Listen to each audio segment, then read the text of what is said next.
This is a story of four voices crying out across a century of catastrophe. Four men who stood at the edge of collapsing worlds, who watched kingdoms crumble and empires rise, who spoke words that no one wanted to hear and suffered for every syllable. Isaiah, Jeremiah, Ezekiel, Daniel. They are not abstract theologians dictating from comfortable rooms. They are witnesses to siege and slaughter, to exile and despair, to the smoke rising from burning cities and the weeping of those led away in chains. They speak to kings who refuse to listen. They confront priests who have forgotten their calling. They stand alone against crowds who would rather hear comfortable lies than unbearable truth. And yet, through the ashes, through the ruins, through the longest nights of Israel's history, they carry a flame that will not die.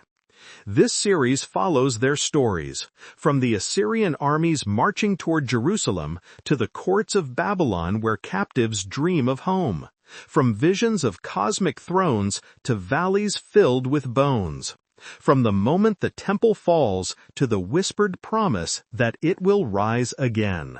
The prophets do not merely predict, they wrestle with God, they lament, they rage, they hope against hope. This is their story. The year is approximately 740 before the Common Era. King Uzziah of Judah has reigned for over 50 years. Under his leadership, the small southern kingdom has known stability, prosperity, and relative peace. The walls of Jerusalem stand strong. The temple rises white against the sky.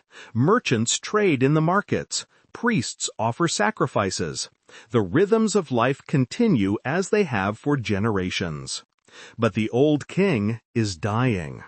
And beyond the borders, something terrible is stirring. To the north and east, the Assyrian Empire is awakening. Its armies are legendary for their cruelty. They do not simply conquer, they devastate. They impale their enemies on stakes. They skin captives alive. They drag entire populations from their homelands and scatter them across the empire, erasing nations from memory. The small kingdoms caught between Egypt and Assyria can feel the ground trembling beneath them. In this moment, in this city, in the year that King Uzziah dies, a young man named Isaiah enters the temple. Perhaps he comes to mourn. Perhaps he comes to pray. The text does not say what brings him there. But what happens next will mark him forever.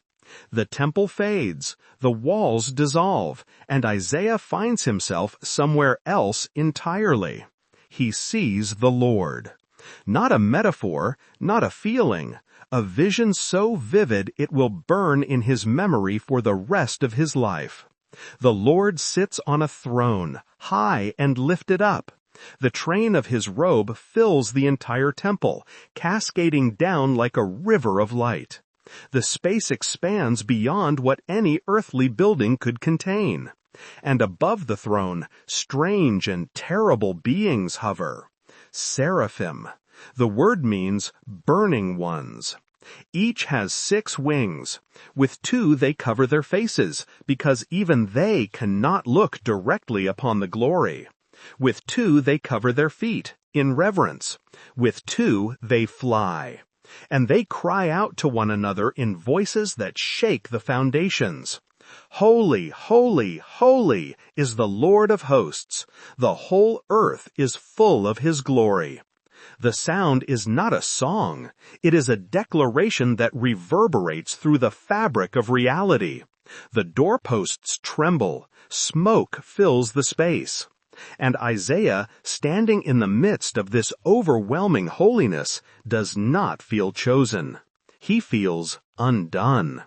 "Woe is me," he cries. "I am lost. I am a man of unclean lips, and I live among a people of unclean lips.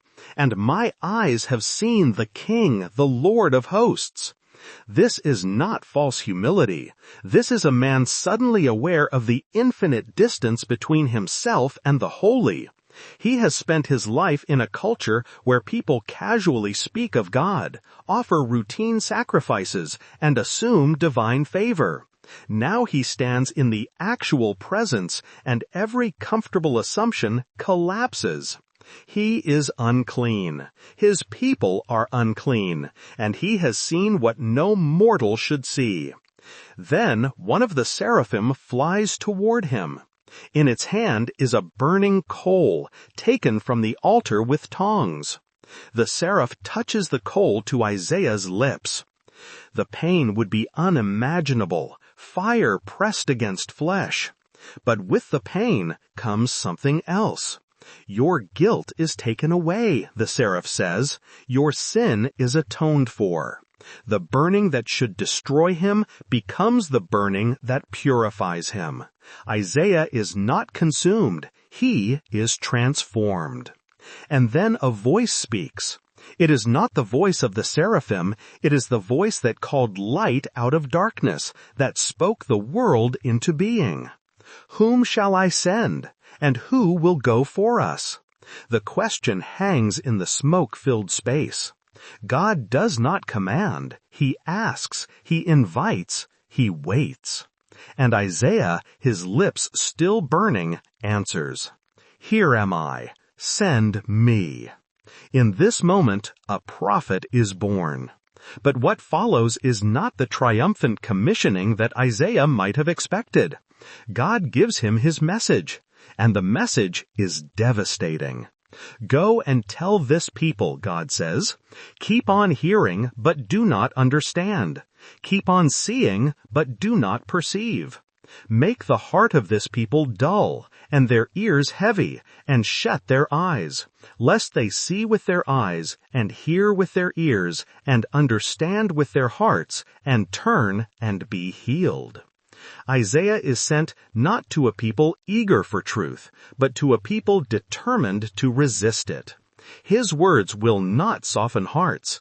They will harden them. His ministry will not prevent catastrophe. It will witness it. Isaiah asks the only question left. How long, O Lord? The answer is not comfort. Until cities lie waste without inhabitant, and houses without people, and the land is utterly desolate. Until the Lord sends everyone far away, and the forsaken places are many in the midst of the land. The vision reveals what the comfortable citizens of Jerusalem cannot see. Their world is ending, not today, not tomorrow, but the process has already begun. The Assyrian armies are coming. The northern kingdom of Israel will fall within decades. Judah will survive, but barely, and the survival will not last forever. Isaiah will spend the rest of his life speaking this truth. He will confront kings. He will offer impossible signs. He will prophesy judgment and somehow also hope. But it begins here, in smoke and fire, with a young man's lips burning with a coal from God's altar. The world is on fire, and Isaiah has been sent to walk through the flames. Thank you for listening to this introduction to the Major Prophets series. If this beginning of our journey through Isaiah, Jeremiah, Ezekiel, and Daniel has stirred something in you, please consider subscribing to the channel and sharing this video with others who might want to walk this path. In the next episode, we will follow Isaiah as he delivers his first oracles to a nation drunk on prosperity, presenting God's case against his people as a vineyard that has produced only wild grapes.